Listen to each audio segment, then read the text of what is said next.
दोस्तों, कहानी शुरू करने से पहले कमेंट में नमो बुद्धाय लिखकर वीडियो को लाइक जरूर करें। तो चलिए शुरू करते हैं इस कहानी को।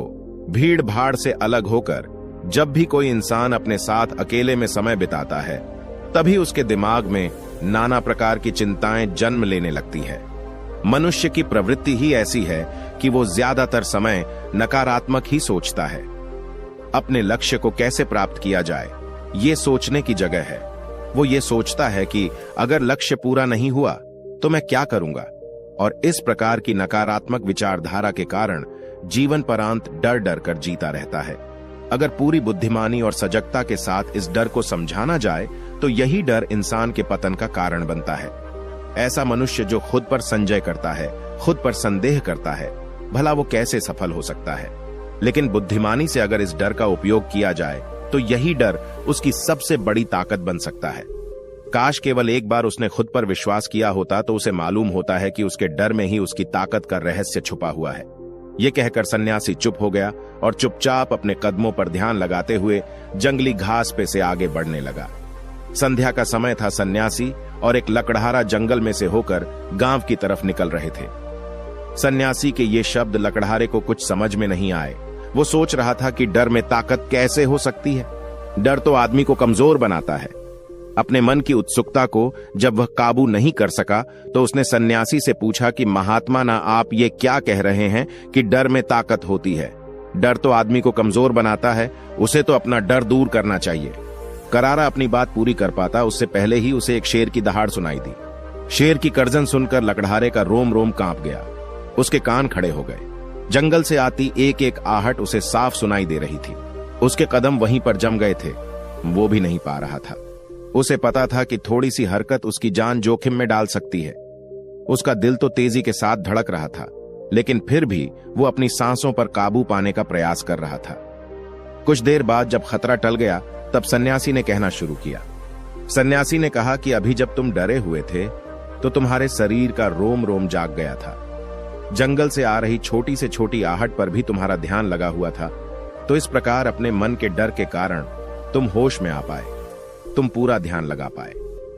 इससे पहले जब तक तुम्हें शेर की दहाड़ सुनाई नहीं दी थी तब तक तुम अपने विचारों में खोए हुए थे। लेकिन जैसे ही तुम्हें शेर की दहाड़ सुनाई दी वैसे ही तुम्हारे सारे विचार गायब होकर हम वर्तमान में उपस्थित हो गए थे। यदि तुम्हें अभी शेर से बचकर भागना होता या फिर उससे लड़ना होता तो तुम्हें अपने शरीर की वो क्षमता देखने को मिलती जो आज तक जीवन में तुमने खुद भी महसूस नहीं की होगी। जब कोई कुत्ता तुम्हारे पीछे दौड़ता है उस समय तुम्हारी जो रफ्तार होती है वो तुम्हारी आम जिंदगी से कहीं ज्यादा होती है। साधारण जीवन में तुम इतने तेज नहीं दौड़ पाओगे जितना कि एक कुत्ते के सामने दौड़ पाओगे। ये ताकत या कहें कि हमारे शरीर की क्षमता अभी देखने को मिलती है। जब हमारा मन डर में होता है, किसी डरावनी परिस्थिति में हमारा मस्तिष्क और हमारा शरीर अपने उच्चतम श्रेणी में काम करता है। जो काम तुम आम जिंदगी में नहीं कर पाते वो तुम्हें डरा कर कराया जा सकता है। जहां पर भी तुम्हें डर का एहसास होता है वहीं पर तुम्हारी इंद्रियां पूर्ण रूप से सक्रिय हो जाती हैं। तुम्हारे कानों की सुनने की क्षमता तेज हो जाती है, दृष्टि एकटक हो जाती है, पूरी सजग हो जाती है, सक्रियता बढ़ जाती है। और जैसे जैसे वो डर खत्म होता है वैसे वैसे तुम सुप्त अवस्था में चले जाते हो। तुम सो जाते हो और तुम्हारे इंद्रिय फिर से आराम की स्थिति में चली जाती है। सन्यासी ने लकड़हारे से कहना जारी रखा कि परीक्षा से एक दिन पहले जो याद करने की तुम्हारी गति होती है वो साधारण याद करने की क्षमता से कहीं तेज होती है। सिर्फ एक बार याद किया हुआ तुम्हें परीक्षा के समय याद रह जाता है, और तुम जानते हो कि ये सब परीक्षा के डर से ही होता है। इसीलिए डर को दूर करने की जगह इंसान को यह सोचना चाहिए कि वो अपने डर को ताकत कैसे बना सकता है।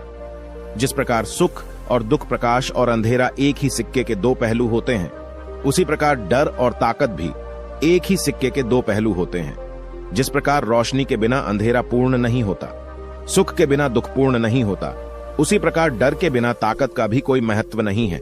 लकड़हारा सन्यासी के ज्ञान से बहुत प्रभावित हुआ। उनके चरणों में नतमस्तक हो गया और उनसे पूछा कि महात्मा, अंधेरे को तो दिया जलाकर रोशनी से भरा जा सकता है, लेकिन अपने डर को ताकत में कैसे बदले? इसके लिए कोई उपाय बताएं। इस पर सन्यासी ने कहा कि डर दो प्रकार के होते हैं। सबसे पहला मानसिक डर और दूसरा शारीरिक डर। सन्यासी ने लकड़हारे को समझाते हुए कहना शुरू किया कि मान लो तुम्हें जंगल से होकर गुजरना है और अचानक तुम पाते हो कि तुम्हारे मन में शेर का ख्याल आ गया। अभी तक प्रत्यक्ष रूप में शेर तुम्हारे सामने नहीं आया है ना, उसकी दाढ़ सुनाई दिए, मतलब दूर दूर तक कोई अंदेशा नहीं है कि जंगल में शेर मौजूद है, लेकिन शेर का ख्याल आने से तुम्हारे मन में एक डर पनप गया। अब तुम्हारा उठने वाला एक एक कदम उसी डर से अभिभूत होगा। हर समय तुम्हारे मन में यही ख्याल चलेगा कि कहीं शेर ना जाए।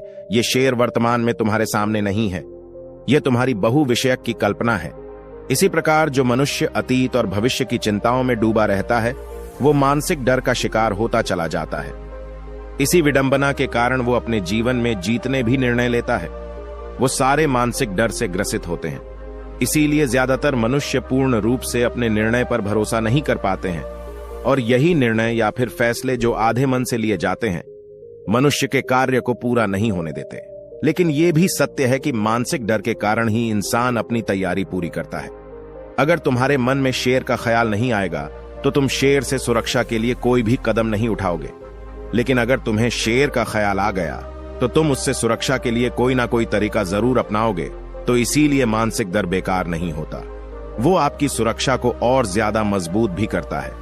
लेकिन समस्या तब शुरू होती है जब आप चाहकर भी कुछ नहीं कर सकते, लेकिन उसके बावजूद आप मानसिक डर झेल रहे होते हो। उदाहरण के लिए कुछ मनुष्य हमेशा ये सोचते रहते हैं कि उन्हें कोई बीमारी ना हो जाए, कहीं उनके साथ कोई दुर्घटना घट जाए, कहीं उनके साथ कोई धोखा ना कर दे। लेकिन इन सब घटनाओं पर उनका कोई जोर नहीं होता है, ये उनके हाथ में नहीं होता है। अगर दुर्घटना होनी होगी तो होगी ही, अगर बीमारी होनी होगी तो होगी ही। अच्छा खान पान और अच्छी दिनचर्या का पालन करने के बाद भी अगर कोई मनुष्य बीमार हो जाता है तो ये उसके नियंत्रण के परे की बात है। अपनी तरफ से उसने पूरी कोशिश की और यही उसका कर्तव्य था। उसमें कोई कुछ क्या कर सकता है? जो घटनाएं इंसान की पहुंच के परे होती है, वो उनसे भी परेशान होता रहता है, उनसे भी उसका मन घबराता रहता है, और यही मानसिक डर उसके पतन का कारण बनता है। और यही मानसिक डर अगर सही तरीके से इस्तेमाल किया जाए तो मनुष्य समझदार और अनुभवी कहलाएगा। जो इंसान ये सोचता है कि कांटे सिर्फ दर्द देने के लिए ही बने हैं, वो ये भूल जाता है कि कांटे ही फूलों की रक्षा करते हैं। इसी प्रकार एक ज्ञानी मनुष्य किसी भी चीज का उपयोग अपने सकारात्मक तरीके से कर सकता है, लेकिन एक अज्ञानी मनुष्य है अपनी अज्ञानतावश उन चीजों को भी छोड़ देता है जो उसके लिए उपयोगी होती है। विवेकशील मनुष्य फेंके गए पत्थरों का भी महल खड़ा कर लेता है, लेकिन एक वैज्ञानिक मनुष्य उन पत्थरों को दूसरों पर फेंकता रहता है। अगर किसी मनुष्य को अपने मानसिक डर को ताकत में बदलना है तो उसके कुछ नियम हैं, कुछ उपाय है। सबसे पहला उपाय, अपने विचारों का निरीक्षण। अगर हम अपने जीवन में अपने विचारों का निरीक्षण करेंगे तो हम पाएंगे कि ज्यादातर विचार हमारे काल्पनिक होते हैं, और इसीलिए जो डर उन विचारों के कारण पनपता है वो भी काल्पनिक होता है। ज्यादा सोचने वाले लोगों को जब सोचने के लिए कुछ नहीं मिलता तो वो निरर्थक बातों के बारे में सोचने लगते हैं, और वो बेकार के विचार उसे तो परेशान करते ही हैं, साथ के साथ उसके परिजनों को, उसके सगे संबंधियों को भी परेशान करते हैं। इसीलिए ज्यादा सोचने वाले लोगों को यह समझना चाहिए कि मन में उठ रहे तमाम विचारों में से काम के विचार कौन से हैं और बेकार के विचार कौन से हैं। जो निरर्थक विचार हो उन्हें दूर करते जाओ, और जो सार्थक विचार हो उनको गहराई से सोचना शुरू करो। तभी तुम्हारी समस्याओं के, तुम्हारी उलझनों के उपाय निकलेंगे। मानसिक डर को दूर करने का दूसरा उपाय है उसका सामना करना। इसका मतलब यह नहीं है कि तुम शेर के सामने जाकर खड़े हो जाओ, बल्कि इसका मतलब यह है कि पूर्ण सुरक्षा के साथ तुम जंगल में जा रहे हो। यदि जंगल में जाना बहुत आवश्यक है तो तुम शेर के डर से अपने घर पर नहीं बैठ सकते हो। इसी प्रकार मनुष्य के जीवन में बहुत सारे डर होते हैं, जैसे कि परीक्षा का डर, लक्ष्य ना पाने का डर, झूठ बोलने का डर, सच के पता लग जाने का डर, अपनों को खो देने का डर, दुर्घटना हो जाने का डर। लेकिन जैसे जैसे समय के साथ इन डरों का सामना किया जाता है, वैसे वैसे ये डर जीवन से दूर होते चले जाते हैं। अगर तुम इनसे बचने का प्रयास करते हो तो ये जीवन भर तुम्हें सताते रहेंगे। ये तभी दूर हो सकते हैं जब तुम इनका सामना करो। कुछ लोगों को तो दूसरों के सामने खुलकर बात करने में भी डर लगता है। ऐसे लोगों को अनजान लोगों से बात करनी चाहिए। जितना ही वो लोगों से बात करेंगे उतना ही उनके मन का डर दूर होता जाएगा। मानसिक डर को ताकत में बदलने का तीसरा उपाय है अपने डर को स्वीकार करना। बहुत से लोग अपने जीवन में अपने डर को स्वीकार ही नहीं कर पाते। अगर आप उनसे पूछेंगे कि उन्हें किस चीज से डर लगता है तो वह साफ इनकार कर देंगे कि उन्हें किसी चीज से कोई डर नहीं लगता। लेकिन दूसरों की नजरों में ऊंचा उठने के लिए ये झूठ उन्हें बहुत महंगा पड़ता है। अगर वो अपने डर को स्वीकार करना नहीं सीखेंगे तो वो जीवन पर्यंत उस डर से मुक्त नहीं हो पाएंगे। इसीलिए समझदारी इसी में है कि अपने डर को स्वीकार कर लिया जाए। अगर आपको किसी चीज से डर लगता है तो किसी से शर्माने की या झिझकने की जरूरत नहीं है। हर मनुष्य को, हर इंसान को किसी ना किसी चीज से डर लगता ही है और आप पाएंगे कि जैसे ही आप अपने डर को स्वीकार करते हैं वैसे ही आपका डर खत्म होना शुरू हो जाता है। और जितना ही आप अपने डर को छुपाने की कोशिश करेंगे आपका डर उतना ही मजबूत होता चला जाता है। ये सारे तरीके तुम्हारे मानसिक डर को दूर कर सकते हैं, लेकिन शारीरिक डर को दूर करने के लिए तुम्हें दूसरे तरीके अपनाने होंगे। सबसे पहले ये समझो कि शारीरिक डर कौन सा होता है। मान लो तुम किसी जंगल से गुजर रहे हो और अचानक तुम्हारे सामने शेर आ जाता है। तुमने पहले नहीं सोचा था कि शेर तुम्हारे सामने आ सकता है, लेकिन जब वो तुम्हारे सामने आता है तो तुम्हारी सारी शारीरिक गतिविधि या शिथिल हो जाती है। तुम्हारी सांसें अटक जाती हैं, मस्तिष्क काम करना बंद कर देता है और तुम्हारा दिल तेजी के साथ धड़कने लगता है। तो इसीलिए जब बिन सोची बात हमारे साथ घटित होती है तो हमारा शरीर उस डर को महसूस कर पाता है और वही शारीरिक डर कहलाता है। ऐसे समय में शारीरिक डर को दूर करने के कुछ उपाय हैं, कुछ तरीके हैं। सबसे पहला उपाय तो यही है कि अपने ऊपर संयम रखें। जब किसी मनुष्य के साथ बिन सोची बात घटती है तो सबसे पहले उसका संयम टूट जाता है और संयम टूटने के साथ उसका मस्तिष्क काम करना बंद कर देता है और इसी वजह से सोचने और समझने की प्रक्रिया भी रुक जाती है, क्योंकि हमारा शरीर उसी प्रकार कार्य करेगा। इस प्रकार हमारा मस्तिष्क उसे निर्देश देगा। अगर मस्तिष्क की सोचने समझने की शक्ति खत्म हो गई तो हमारा शरीर भी शिथिल हो जाता है। तो इसीलिए अगर कठिन समय में मनुष्य अपने ऊपर संयम रखता है तो उसका मस्तिष्क सही तरीके से काम करता है और वो सही निर्णय लेकर उस परिस्थिति से तत्काल बाहर आ सकता है। यहाँ पर दूसरा उपाय समझने का ये है कि जीवन में कुछ भी घटित हो सकता है। जीवन बड़ा चमत्कारिक होता है, वो हमारी सोच के अनुरूप नहीं चलता, बल्कि उसमें कुछ भी हो सकता है और यही जीवन की खूबसूरती होती है।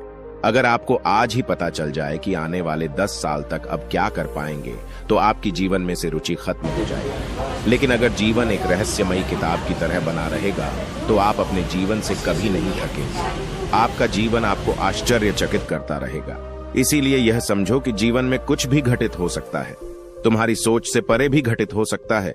इसीलिए कुछ अनुमान मत लगा लेना। किसी सोच को लेकर सन्यासी ने अपनी बात खत्म करते हुए कहा कि इन तरीकों से तुम अपने मानसिक और शारीरिक डर को दूर कर सकते हो और आनंद से भरा हुआ जीवन जी सकते हो। तो दोस्तों, कैसी लगी ये कहानी आपको कमेंट सेक्शन में जरूर बताना, और अच्छी लगी हो तो इस चैनल को सब्सक्राइब करके नोटिफिकेशन बेल को जरूर प्रेस कर देना। तो मिलते हैं अगली कहानी में, तब तक के लिए अपना ख्याल रखें।